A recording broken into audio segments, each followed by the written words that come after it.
नमस्कार। बात अब यहाँ पर कॉटन में करेंगी, जहाँ पर 2022-23 में कॉटन की मांग और एक्सपोर्ट दोनों ही गिरने की यहाँ पर एक्सपेक्टेशन है। कॉटन एसोसिएशन ऑफ इंडिया ने अपनी रिपोर्ट में जारी रिपोर्ट में इसका अंदेशा भी बताया है।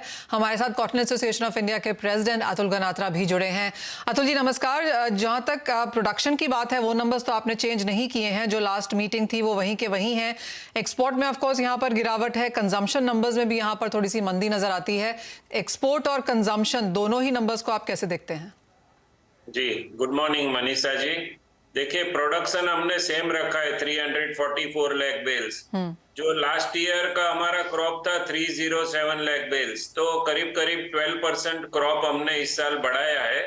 उसकी मेन वजह है कि करीब 10% सोइंग एरिया बढ़ा है और क्वालिटी इस साल बहुत अच्छी है, तो हमें लगता है यील्ड भी 5 से 10% मिनिमम इम्प्रूव होगा। मगर हमने अभी यील्ड को कंसीडर नहीं किया है। लास्ट ईयर के हिसाब से इस साल अच्छा यील्ड आएगा ऐसा लग रहा है। तो क्रॉप तो बहुत सही रखा है 344, इसमें कुछ बढ़ेगा मगर कम नहीं होगा। ओके मनीषा जी। ओके। और जहां तक एक्सपोर्ट के नंबर्स हैं अतुल जी, हम बात भी करते रहे हैं कि अंतर्राष्ट्रीय बाजारों की कॉटन हमसे सस्ती है, हम कॉम्पिटिटिव नहीं है। पिछले साल का जो एक्सपोर्ट था वो 43 लाख बेल्स था। इस बार क्या देखते हैं आप? जी, इस साल देखिए, अभी तक जो हमारा एक्सपोर्ट का मेन सीजन है वो है अक्टूबर, नवंबर, दिसंबर, जनवरी जी। 4 महीने में हमारा जो एक्सपोर्ट का टारगेट रहता है उसमें 70% कॉटन जो है ये 4 महीने में जाता है। मगर अभी हमारे जो बेसिस है वो अनफेवरेबल है एक्सपोर्ट के लिए। हमारा कॉटन का भाव वर्ल्ड मार्केट से करीब करीब 10% ज्यादा है।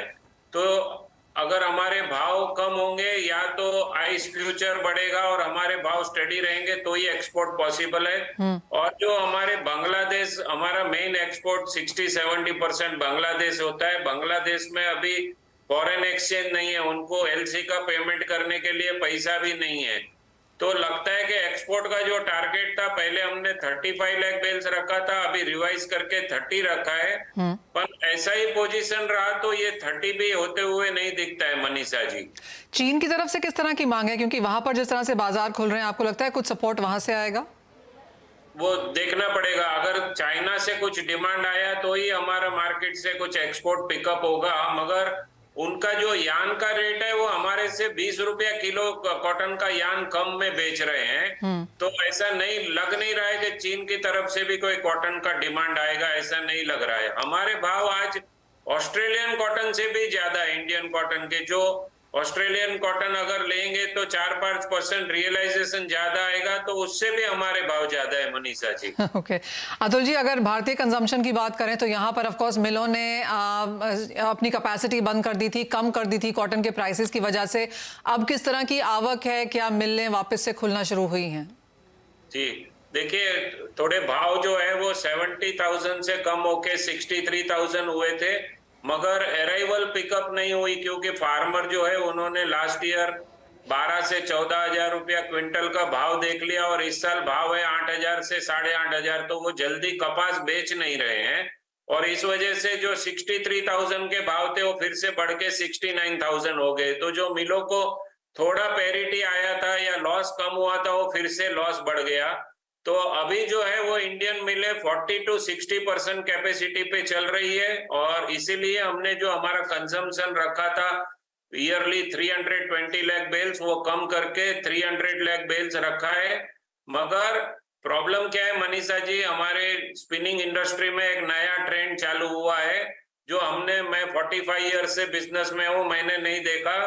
हमारे स्पिनिंग मिल ओनर जो है, मालिक है, वो अगर प्रॉफिट नहीं हुआ तो मिल को बंद करना सीख गए हैं। वो बड़ी डेंजर चीज है। अगर पैसा नहीं मिला 50% बंद कर दो, 70% बंद कर दो, 100% बंद कर दो। वो पहले नहीं करते थे, अब वो बंद करना चालू कर दिया। तो इससे लग रहा है कि हमारा जो कंजम्पशन है वो आने वाले दिनों में अगर पैरिटी नहीं आई, कॉटन के भाव कम नहीं हुए तो और कम हो सकता है। जी मनीषा जी। जी अतुल जी, वो तो शायद एक बेहतर बात है। लॉस बनाने से अच्छा है 45 साल के बाद ही सही मिल वाले सीख गए हैं कि लॉस नहीं बनाना है। अगर नहीं पैसा बनता है तो बंद करके जो बचा है वो ही यहाँ पर सेविंग कर लें।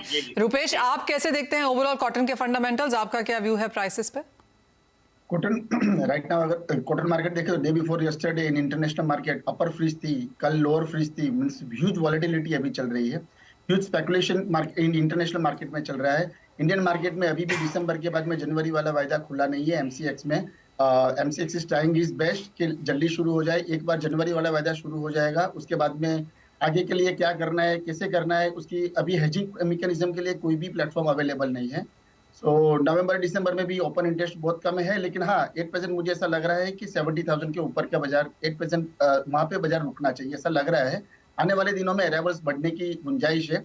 अगर अराइवल्स बढ़ गई तो मुझे लग रहा है 73,000 वुड बी द 8% का टॉप बन जाएगा। बाकी जो कपास खली जैसे प्राइसेस हैं वो कैसे कर रहे हैं अभी रुपेश? कपास खली मतलब अगर अभी देखें तो 15 से 17% के आसपास की बढ़ोतरी हुई है लास्ट 10 to 15 डेज में। 23,000 के 2300 के आसपास का अभी 8% 2700 प्लस चल रहा है। कपास या कॉटन सीड उसके लिए मेन फैक्टर है। कॉटन सीड के अवेलेबिलिटी अभी कम होने से कॉटन सीड ऑयल के जो कपास खली है उसकी प्रोडक्शन पे और उसकी डिमांड पे थोड़े स्टॉकिस्ट भी इसमें एंट्री मारी है, क्योंकि लास्ट 2-3 साल से उसका भाव 3,500 के आसपास टच हुआ है। तो सीजन की स्टार्टिंग में थोड़ा स्टॉक करने की मनोवृत्ति स्टॉकिस्ट की रही है, तो उसकी डिमांड के हिसाब से बाजार बढ़ा हुआ है। मुझे ऐसा लग रहा है कि एक बार 2,800 के आसपास का लेवल दिखाएगा। ओके रुपेश, आपसे गुआर सीड गुआर गम पर भी एक व्यू लेना चाहेंगे, क्योंकि यहाँ पर पिछले कई दिनों में बहुत हीटेड डिस्कशंस हो रहे हैं, भावों में उठापटक है, फसल को लेकर बहुत सारी बातचीत है। फायदा जरूर प्राइसेस में इतने दिनों में देखने को मिला है, कल एक मुनाफा वसूली वाला दिन जरूर था, लेकिन आज कैसे देखते हैं prices? Again yesterday profit booking definitely हुई, बिकॉज 4,800 से लेकर 5,400 तक की वन साइड रैली चली। मुझे लग रहा है 5,500 के आसपास अगेन प्रॉफिट बुकिंग आएगी। थोड़ा सेलिंग प्रेशर भी आएगा, बिकॉज अराइवल्स भी धीरे धीरे मार्केटों में पिकअप हो रही है। 5,500 के आसपास जो करेक्शन आएगा, प्रॉफिट बुकिंग का जो डाउनवर्ड करेक्शन आएगा, that would be the again अगर कोई रह गए हैं ये भाव में लेने के लिए तो 5,300 5,200 के आसपास अगेन मुझे लग रहा है कि अपॉर्चुनिटी मिल सकती है। ऑलराइट, यानी कि खरीदारी की राय यहाँ पर गुआर में और यहाँ पर कपास खली पर भी, कॉटन में भी अगर आगे राइवल्स बेहतर हो जाती हैं तो भाव थोड़े नरम हो सकते हैं, अदरवाइज यहाँ पर भी हल्की सी बढ़त के साथ कारोबार रह सकता है। वो पूरा एग्रो ऑफ कोर्स पैक यहाँ पर है। रुपेश, बहुत शुक्रिया साथ जुड़ने के लिए। अतुल जी, आपका भी बहुत शुक्रिया उन तमाम नंबर्स फंडामेंटल्स के साथ हमारे दर्शकों को अवगत कराने के लिए। बता दें कि मनी कंट्रोल पर दिए गए विचार एक्सपर्ट्स के अपने निजी विचार होते हैं। वेबसाइट या मैनेजमेंट इसके लिए उत्तरदायी नहीं है। यूजर्स को मनी कंट्रोल की सलाह है कि कोई भी निवेश निर्णय लेने से पहले सर्टिफाइड एक्सपर्ट की सलाह लें।